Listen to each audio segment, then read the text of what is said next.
l'ouverture du marché entre nos deux continents va provoquer immanquablement une concurrence dont nous allons être victimes.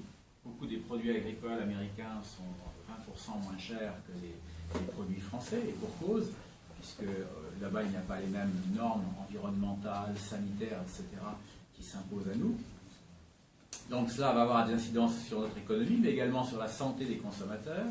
On va se retrouver avec des produits comme le bœuf aux hormones, dont on sait quelles sont les incidences sur la santé des gens. Et puis, également, ce traité va instituer une justice privée, un arbitrage qui permettra aux sociétés, lorsqu'elles se sentiront lésées, aux sociétés privées, lorsqu'elles se sentiront lésées par des États qui prendront des lois pour protéger l'environnement, pour protéger la santé, eh bien, ces entreprises pourront estimer qu'elles ont été trompées et attaquer les États devant les tribunaux d'arbitrage, devant une justice privée. Il faut le reconnaître et lui rendre hommage. Le peuple allemand a compris qu'il devait renoncer à sa politique traditionnelle d'expansion territoriale. Voilà, la paix, à mon avis, elle est due à tous ces facteurs-là, et pas du tout à l'Union européenne, qui au contraire est un facteur de trouble entre les peuples. Regardez ce qui s'est passé en 2011, lorsque les Grecs se sont trouvés soumis à une cure d'austérité sans précédent.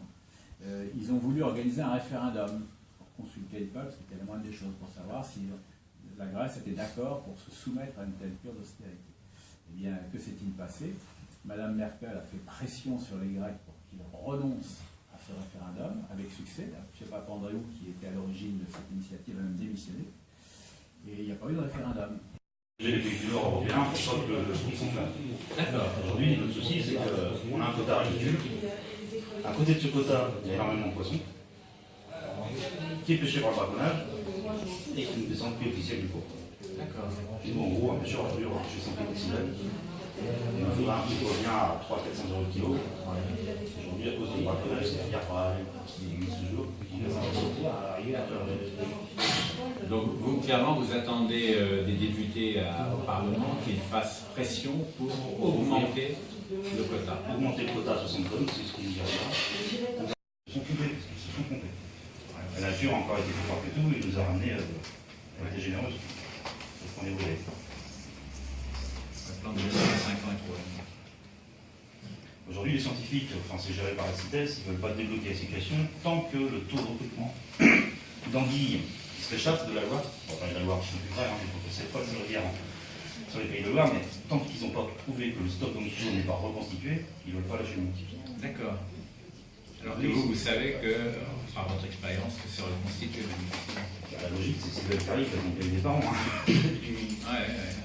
Non mais moi, je suis là pour être informé, hein, c'est très spécifique, et pour me faire votre porte-voix. En fait, un député ne sert même qu'à ça, c'est à défendre les intérêts de ses électeurs. On a été reçu à Bruxelles par Isabelle Thomas qui doit essayer de fédérer, qui nous a dit... Oui, Isabelle Thomas, je n'ai pas encore vu sa couleur, puisqu'il y avait un débat à Rennes, mais elle n'est pas venue. Donc comme ça commençait mal. Mais oui, je ne sais pas, une espèce de petit marquis là, qui l'a représenté, qui, à mon avis, s'occupe pas beaucoup de pêche.